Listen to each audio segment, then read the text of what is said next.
ক্ষমতায় যারা থাকে ক্ষমতার মোহে চতুর্দিকে অন্ধকার দেখে মনে করে আমার পতন আর হবে না, কিন্তু তোমাকে বুঝিবে যে গোকুলে বাড়ি শেষে গাড়ির চাকা সব সময় উপরে থাকে না। গাড়ির চাকা সব সময় উপরে থাকলে গাড়ি তো চলবেই না, গাড়ির চাকা ঘোরে বলেই তো গাড়ি চলে। সুতরাং এই উপরে তোমার চাকা উপরে এখন আছে বলে, তোমার দলের চাকা উপরে আছে বলে যারা মানুষের উপরে জুলুম করছো, আলেমদেরকে ধরতেছো, মুসল্লিদেরকে ধরে ধরে জেলে ঢুকাচ্ছ, সময় আসবে এমন ইন্দুরের গর্ত অপমানা পালাবার জন্য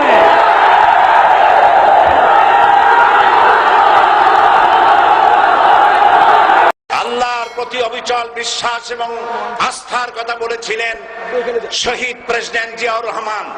সেটাকে মুছে ফেলে দিয়ে উনি সেখানে এমন এক আইন মন্ত্রী দিয়েছেন, আমি বলি আমার ভাষায় সরকারকে ভূতে ধরেছে।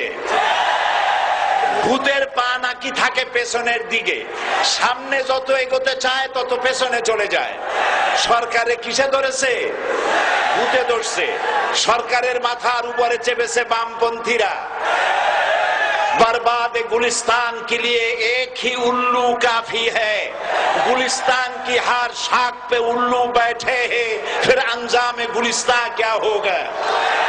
ফুল বাগানের ধ্বংস করার জন্য একটা হুতুম পেঁচা যথেষ্ট, কিন্তু হুতুম পেঁচা বসে গেছে প্রত্যেক ডালে ডালে। ফুল বাগানের অবস্থা কি হবে আল্লাহই জানে। শিক্ষা ব্যবস্থায় তিন নাস্তিক বসা, আইন যাকে দেওয়া হয়েছে তিনি আইনের চেয়ারে বসে সব বেআইনি কথা বলতেছেন। তিনি বলতেছেন ধর্ম ভিত্তিক রাজনীতি চলবে না।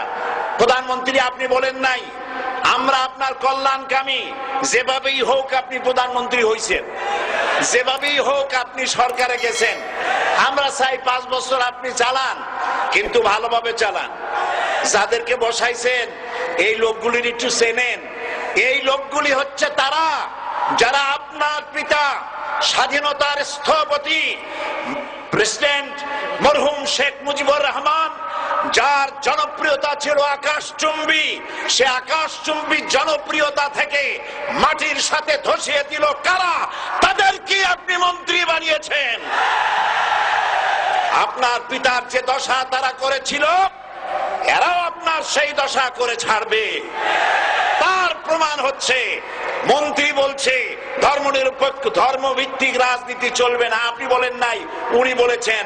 আপনি প্রতিবাদ করেন নাই, আপনার প্রতিবাদ না করাটাই ওই বক্তব্য আপনি সমর্থন করেছেন বলে প্রমাণিত হয়ে গিয়েছে।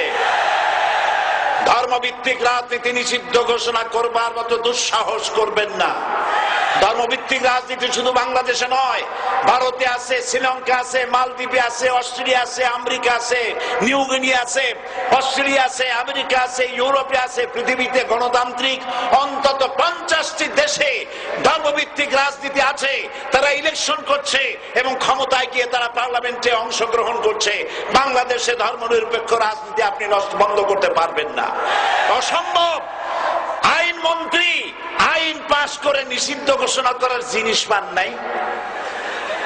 আপনি আইন পাশ করে নিষিদ্ধ করুন, সোনার ছেলেরা টেন্ডারবাজি করতে পারবে না, নিষিদ্ধ।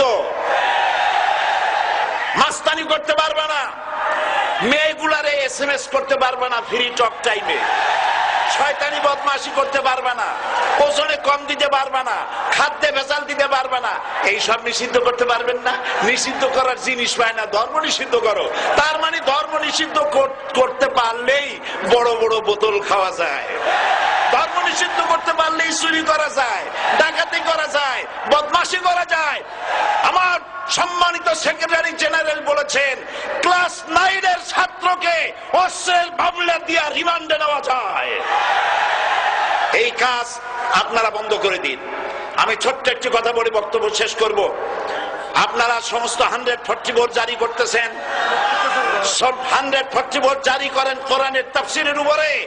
যারা কোরআনের তাফসীরের উপরে 144 চালু করেন, আল্লাহর কাছে জবাব দিতে হবে কিয়ামতের ময়দানে।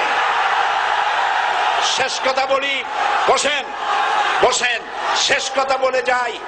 প্রধানমন্ত্রী, মাননীয় প্রধানমন্ত্রী, আপনাকে আবার বলি, আমরা আপনার শত্রু নই, আমরা আপনার শত্রু নই, আপনার শত্রু আপনার পাশেই।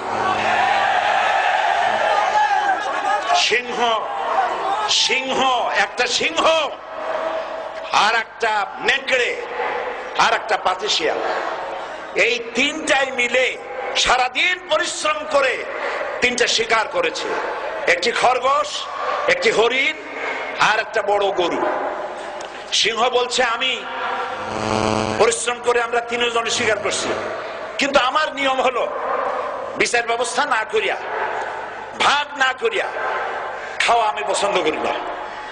তো আমি প্রথমে দায়িত্ব দিলাম নেকড়ে, গায়ে নেকড়ে ভাগ কর। নেকড়ে বলল মহারাজ এটা ভাগ করার কি আছে, ওই খরগোশটা বেটা পাতিশিয়াল খাক, হরিণটা আমি খাই, যেহেতু আপনার দেহ বড়, আপনি মহারাজ, আপনি গরুটা খান। সিংহের মেজাজ খারাপ, বেয়াদব, এই ধরনের অসম বন্টন নীতি কে তোকে শিখালো? এক থাপ্পড় মারছে, নেকড়ের কল্লা উড়ে গিয়ে 50 হাত দূরে পড়ে গেছে। এবার সিংহ বলছে এই শিয়াল ভাগ কর বেটা। শিয়াল কয় মহারাজ এই সাধারণ জিনিসে কি ভাগ করার কোন বিষয়? কয় না, ভাগ না করলে তো আমি খাইতে পারি না। তো ভাগটা যদি আমার করতেই বলেন, আমি বলবো খরগোশ দিয়ে আপনি ব্রেকফাস্ট করবেন, লাঞ্চ করবেন হরিণ দিয়ে, ডিনার করবেন গাভী দিয়া। মহারাজ খুব খুশি, হ্যাঁ রে শিয়াল রে, এত সুন্দর ইনসাফ ভিত্তিক বন্টন নীতি কে তোরে শিখালো রে? একটু আগে যে কল্লা দিয়া গেল ওই আবার শিখায় গেছে। কাজী ধর্মভিত্তিক রাজনীতি নিষিদ্ধ করতে গিয়ে ফেরাউন আর নমরুদ যে শিক্ষা পেয়েছে তার থেকে শিক্ষা গ্রহণ করুন। আগুন নিয়ে খেলবেন না, বরদাস্ত করবে না বাংলাদেশের 16 কোটি মানুষ। মুসলমান তো দূরের কথা, হিন্দু, খ্রিস্টান, বৌদ্ধ সব ধর্মপ্রাণ ধর্মভিত্তিক রাজনীতি নিষিদ্ধ করার মতো আগুন নিয়ে খেলা বন্ধ করুন, বন্ধ করুন। জনগণ মানবে না, মানবে না, মানবে না। আল্লাহ হাফেজ। বাংলাদেশ জিন্দাবাদ, বাংলাদেশ জামাত ইসলামী জিন্দাবাদ, বীর চট্টলা জিন্দাবাদ। এখন বক্তব্য রাখছেন ক্ষমতায় যারা থাকে, ক্ষমতার মোহে চতুর্দিকে অন্ধকার দেখে, মনে করে আমার পতন আর হবে না। কিন্তু তোমাকে বুঝিবে যে গোকুলে বাড়ি শেষে গাড়ির চাকা সব সময় উপরে থাকে না। গাড়ির চাকা সব সময় উপরে থাকলে গাড়ি তো চলবেই না। গাড়ির চাকা ঘোরে বলেই তো গাড়ি চলে। সুতরাং এই উপরে তোমার চাকা উপরে এখন আছে বলে, তোমার দলের চাকা উপরে আছে বলে যারা মানুষের উপরে জুলুম করছো, আলেমদেরকে ধরতেছো, মুসল্লিদেরকে ধরে ধরে জেলে ঢুকাচ্ছ, সময় আসবে এমন ইন্দুরের গর্ত অপমানা পালাবার জন্য।